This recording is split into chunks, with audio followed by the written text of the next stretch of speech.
नमस्कार दोस्तों, आज बात करेंगे कि पंचम भाव का स्वामी अगर सप्तम भाव में चला जाए तो क्या रिजल्ट होगा।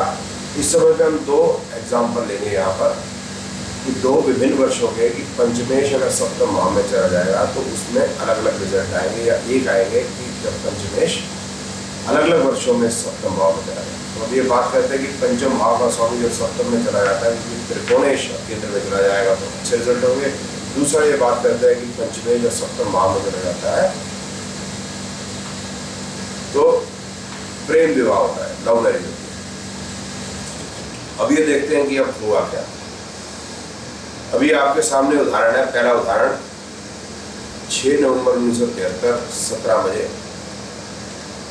और दूसरा उदाहरण 6 नवंबर 1964 ये भी तकरीबन 17 बजे का 16, 58, 14 लगन की डिग्री दोनों में। पहले उदाहरण पर चलते हैं। तो सूर्य यहाँ पर गुरु के नक्षत्र में और गुरु के ही उपनक्षत्र। तो सूर्य यहाँ क्या फल देगा? 7वें भाव का फल देगा, क्योंकि सूर्य यहाँ पर 5वें भाव का स्वामी नहीं है। लगन में तो आप देख रहे हैं कि पंचम भाव का स्वामी सप्तम में चला गया, पर जो चले जाए उसमें जो 5वें भाव का स्वामी चंद्रमा हो गया। सप्तम भाव में सूर्य सिर्फ 7वें भाव का फल देगा और गुरु 9, 10, 12 गुरु 9वें, 10वें, 12वें का मालिक 10वें 12 भाव में बैठा तो 9, 10, 12 दे देते हैं। उपनक्षत्र के भी वही फल है। तो अब ये सूर्य के क्या फल हुए कि सूर्य यहाँ पर विवाह ही नहीं बताता। प्रेम संबंध, प्रेम विवाह की तो बात दूर की है, ये विवाह ही नहीं बताता क्योंकि ये 10वां भाव बता रहा है नक्षत्र उपनक्षत्र में। 9, 12 लंबी दूरी की यात्रा है।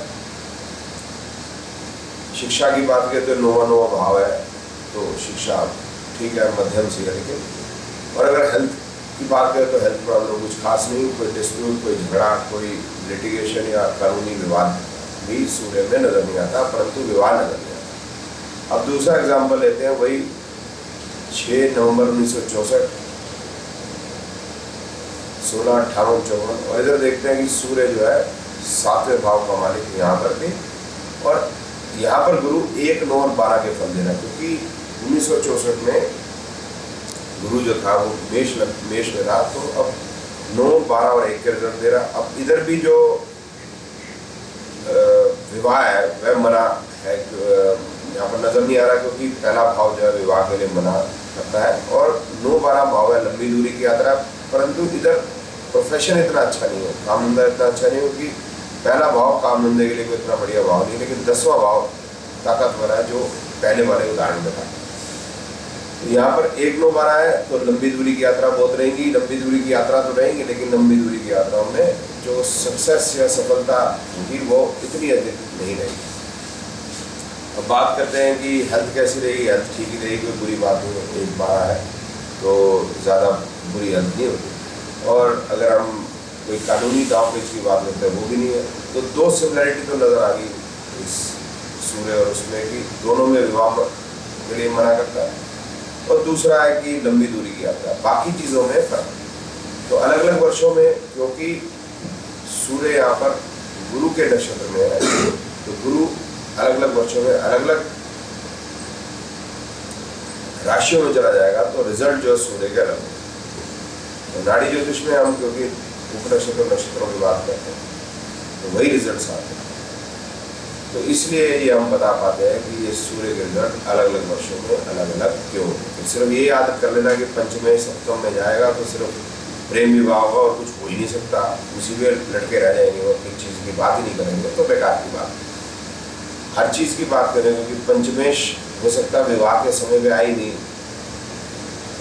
जीवन में, तो फिर आप विवाह की बात ही कर रहे हो। बचपन में आए। अगर एजुकेशन की बात करें तो ये देखिए इसमें तो 9वां भाव है, तो हम ये कह सकते हैं एजुकेशन जो है वो मध्यम। और बुढ़ापे में आए तो फिर उसमें हम हेल्थ की बात करेंगे, तो उसमें तो हम मैरिज की बात करेंगे, मैरिड लाइफ की बात नहीं कर सकते। तो ये देखना है कॉमन सेंस है कि भाई हमने बात करनी है तो क्या करें।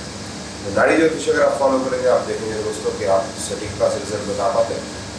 और ट्रेडिशनल ज्योतिष में 1, 2 ही वो आपको बातें कह देते हैं कि एक चीज़ होगी और कुछ नहीं, और उसी चीज़ को हम रिपीट करते हैं, रिजल्ट नहीं आता। तो आप कोई सुझाव हो तो मुझे ज़रूर लिखें और इसी प्रकार से आप काम करें। तो देखें कि अभी ये 1964 है 1973 में जो एग्जाम्पल दिए तो आप और वर्षों के रिजल्ट या एग्जाम्पल लेंगे तो आप देखेंगे कि सूर्य के रिजल्ट अलग होंगे। धन्यवाद।